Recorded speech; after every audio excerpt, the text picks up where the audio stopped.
a loss that should have united a community in grief, reflection, and careful transition. But instead, it ignited a chain of events that would spiral into one of the most contentious and emotionally charged controversies in modern religious broadcasting, raising difficult questions about leadership, integrity, and the fragile line between private decisions and public responsibility. Don't forget to like, share, and subscribe to the channel to help us grow. The sudden death of Marcus Lamb in November 2021 marked a pivotal and deeply destabilizing moment for the Daystar television network. As the co-founder and longtime face of the network, his presence had been synonymous with its identity. For decades, Daystar had grown into a global religious media powerhouse, broadcasting Christian programming to millions and shaping theological perspectives, family values, and spiritual discourse for its audience. When Marcus passed unexpectedly, the immediate expectation, both internally and externally, was that the organization would enter a period of mourning, followed by a measured and transparent transition of leadership. Instead, what unfolded was far more complex. Leadership transitions in faith-based organizations carry a unique weight. Unlike corporate entities, where succession is often planned years in advance with clear governance structures, ministries frequently intertwine family, faith, and authority in ways that can blur lines of accountability. In this case, Joni Lamb, Marcus's widow, was positioned not only as a grieving spouse but also as a central figure responsible for guiding the network forward. The dual burden of personal loss and institutional responsibility created a fragile environment, one in which every decision would be scrutinized not just for its strategic merit, but for its moral and spiritual implications. Observers noted early on that the transition lacked the visible structure often expected in organizations of Daystar's size and influence. There was no widely communicated succession roadmap, no extended period of public reflection on Marcus's legacy, and little indication of collaborative leadership processes.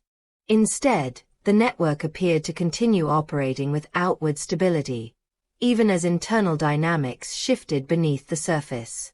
This perceived absence of transparency became one of the earliest fault lines in what would later grow into a full-scale crisis. Against this backdrop, reports emerged that on the very night of Marcus Lamb's passing, Joni Lamb engaged in extended conversations with Doug Weiss, a figure already known to Daystar audiences as a recurring guest and self-described marriage expert.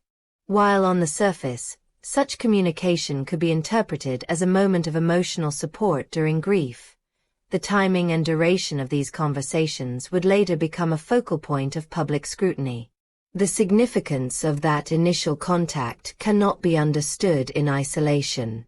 In high-profile religious communities, relationships between leaders carry symbolic weight.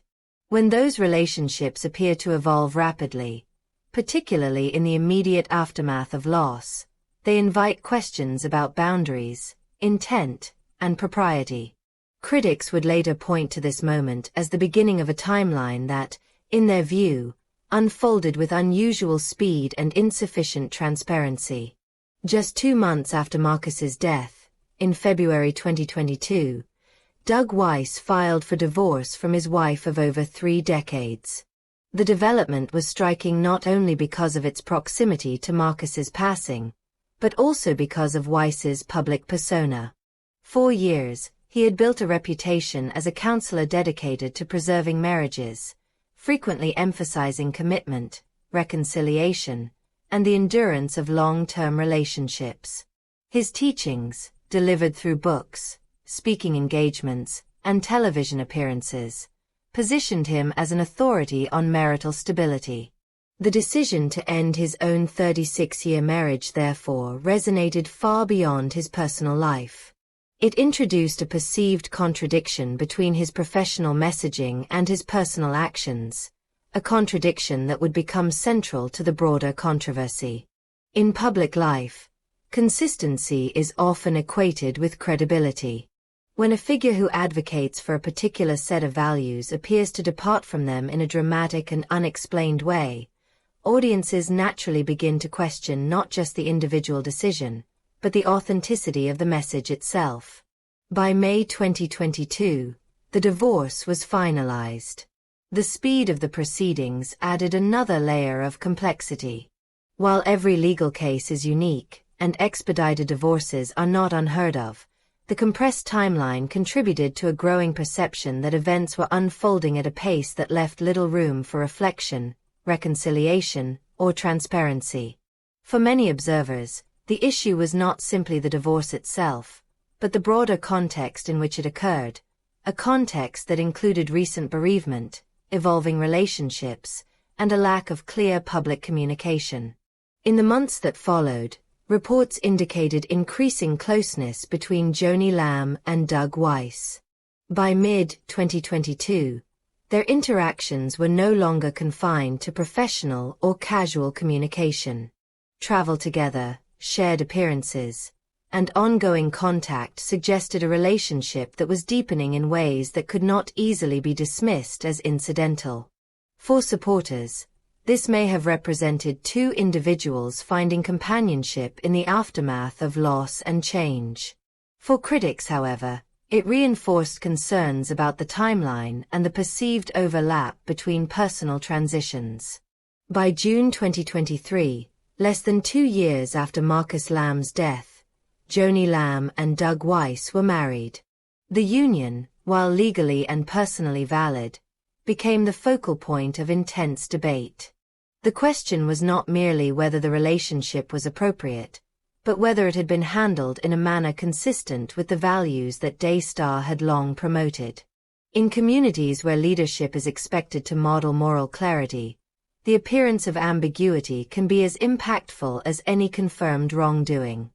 Adding to the controversy were reports suggesting that plans for a honeymoon had been discussed as early as October 2022, months before any public engagement was announced. While such claims remain part of broader public discourse rather than independently verified facts, their circulation contributed to a narrative that the relationship had progressed privately well ahead of its public acknowledgement. This perception of a disconnect between private actions and public transparency became a recurring theme throughout the unfolding situation. Compounding these concerns were conflicting narratives surrounding Doug Weiss's previous marriage.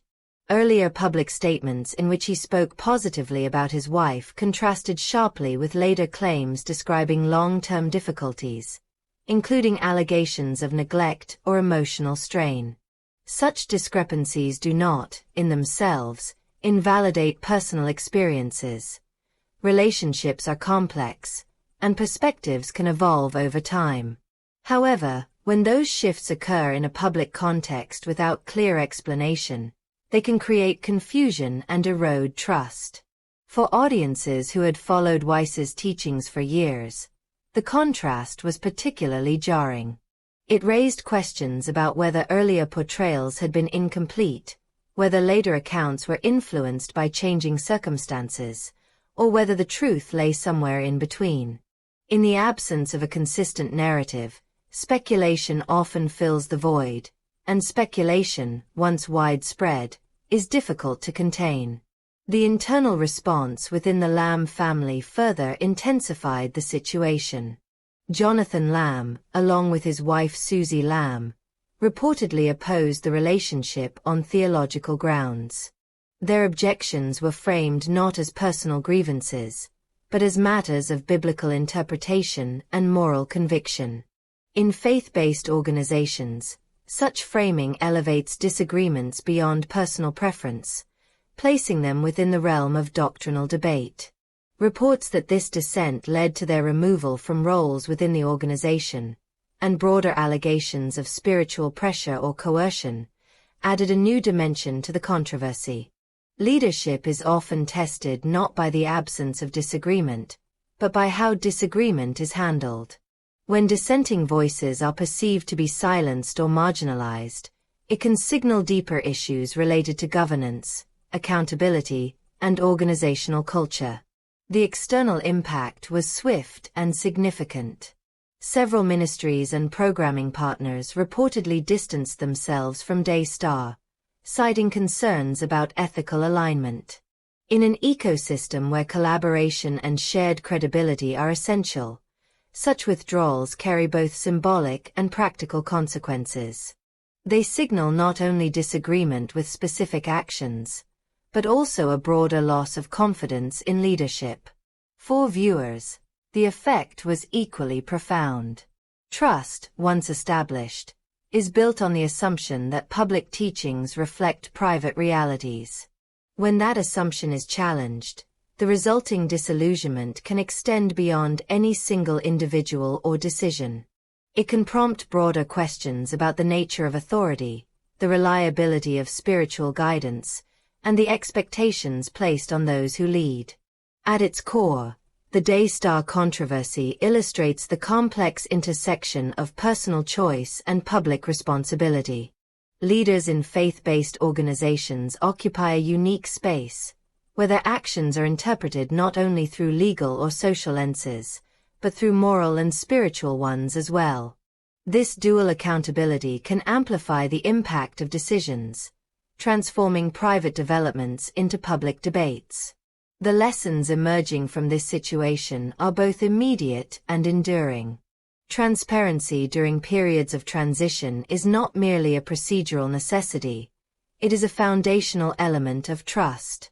Personal decisions, while inherently private, carry broader implications when made by individuals in positions of influence. Consistency between message and action is essential for maintaining credibility, particularly in environments where moral authority is central. Equally important is the handling of dissent. Organizations that encourage open dialogue and respect differing perspectives are better equipped to navigate crises than those that rely on uniformity or suppression. Disagreement, when managed constructively, can strengthen rather than weaken institutional integrity. Ultimately, the path forward for any organization facing such challenges lies in accountability, clarity, and a recommitment to the values it seeks to uphold. Rebuilding trust is rarely immediate, and it cannot be achieved through silence or deflection. It requires acknowledgement, reflection, and a willingness to engage with difficult questions. The Daystar story remains ongoing, its final outcome yet to be determined.